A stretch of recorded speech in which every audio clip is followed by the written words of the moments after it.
So this week we're going to go over how to compress your bass guitar. Last week we looked at how to compress your drum bus. If you want to go back and check that out, go ahead. But today we're going to talk about your bass guitar. Your bass guitar is a central theme and piece and foundation of your mix, and so generally very important to get correct. And so today we're going to go over the various styles of compression that you could potentially use on your bass guitar, depending on what you actually have and what style your bass actually is within your song. Part of this series that I'm doing, I also created two different guides for you to help you out as you're moving forward in your journey of mixing systematically. So the first one is going to be an EQ guide, which gives you all of the basic understanding of where the areas of interest when you're EQing each and every single instrument. This is just a guideline, but it also gives you some tools that you can use to understand what's actually wrong with your instruments and your tracks as you're diving into EQing various instruments. And then the second guide is a guide on compression. This is basically a 101 guide on what compression is and how to use it effectively. It goes through the 4 styles of compression so that you can understand exactly what I'm talking about throughout this series. So make sure you pick up both of those guides. You can find the link right below this video, or you can go to mastering.dinosaurdogstudio.com. Okay, so last time we looked at drum bus compression and the different styles and approaches that I could potentially use there. Today we're going to be looking at the bass guitar and exactly how I'm going to compress the bass in this song. My approach is going to be relatively similar to what I already used with the drums. The one thing about the bass guitar though, this bass guitar is a little bit more dynamic than the drums were, so I'm going to have to use an additional compressor to really achieve what I want with the bass guitar. My first compressor is going to be a consistent or normalizing type compression, which is going to give me a very consistent overall note volume. So each note will be relatively the same volume before I use my punchy type compression. This will allow me to actually nail down the transients for the next type of compression that I use. I will be able to then effectively use my punchy type compression to actually bring out the punchiness of the bass, rather than just like some notes being really punchy and then other ones aren't even being touched by the compression. So I want to find a balance there, and so I'm going to use a normalizing type compression first, and then my punchy type, and then probably a thickness, just to make sure that my bass is really, really consistent. I want to be able to hold down that low end consistently throughout the song. I don't want it to really be that dynamic. My first compressor, I'm just going to use a stock digital compressor because I don't really want any sort of additional characteristics on the bass at this point. I don't want to add any color or saturation. Setting up my compressor, fast attack, fast released, no knee, and as high as of a ratio as you can get with that compressor. So now I'm going to figure out where those transients are, and so then we can start using our consistent or normalizing type compression.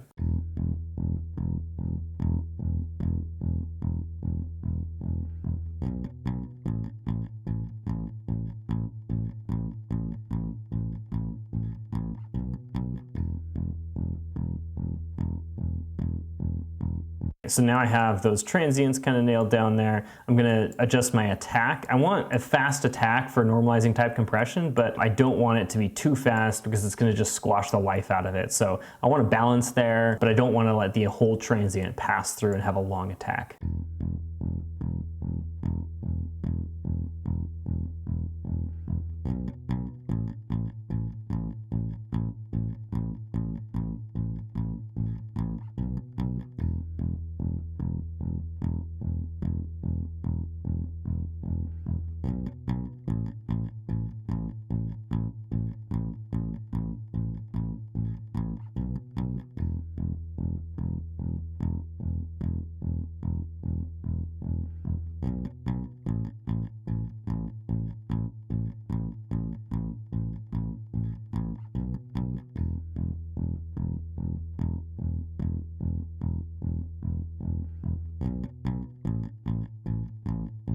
So that's what I want. It's just coming back to 0 before it compresses the next note. This is pretty extreme still, so let's go back and adjust my ratio. So I don't want to take off too much, probably just a decibel or 2. Again, just making it a little bit more consistent across the board.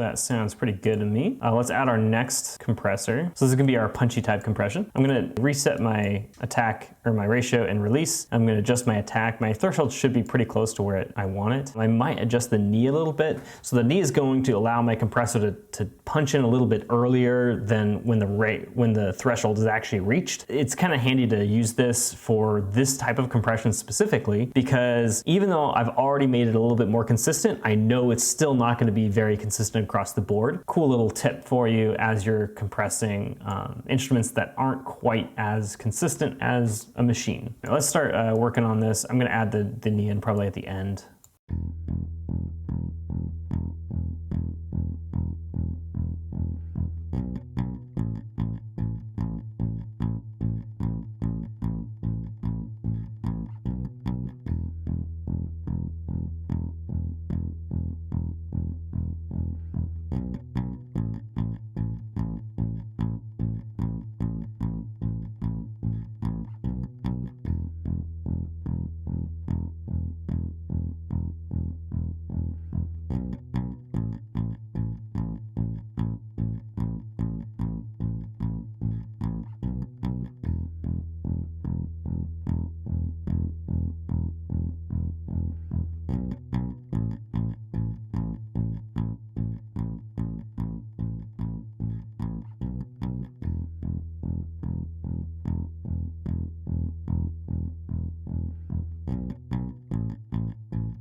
Let's just A/B it really quick, see how far we've come with this.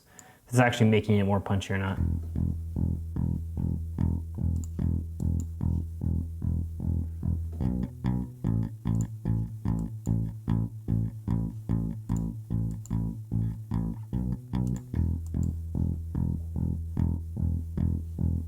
Yeah, so I do like that. I think it's giving it a nice bounce to it. And the last thing I'm gonna do is add a thickness type compression at the end here. And this is going to just try to make it more consistent. So it's a little bit louder on some notes, a little bit quieter. This should just try to even all of that out as we go forwards here. So I'm gonna use probably a higher ratio and fast attack and release to try to nail that down.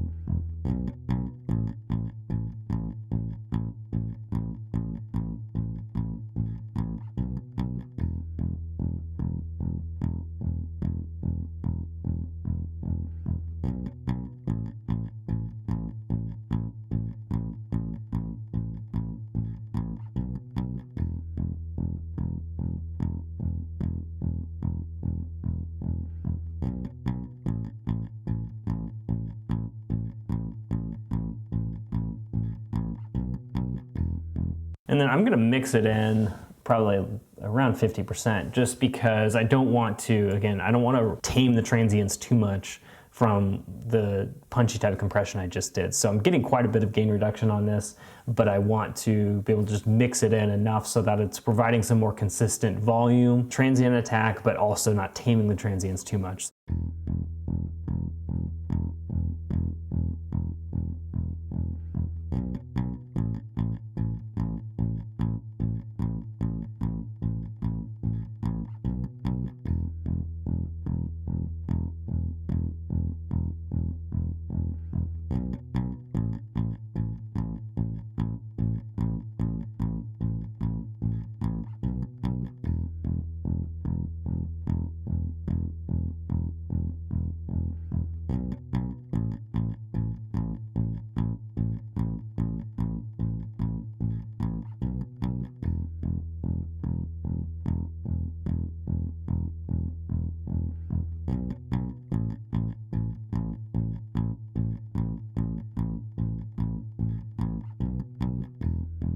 So I'm liking that pretty well. It's providing me a very consistent bass across the board.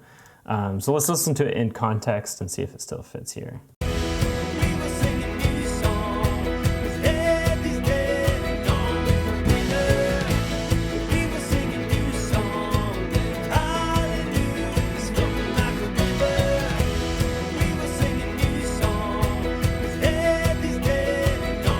So I like that. I think that's sounding pretty good. So that is compressing the bass for you. Next, we're going to go over how to compress our acoustic guitar. Look out for the next video. We're going to keep continuing on this mix in terms of compression and how to compress various instruments and buses.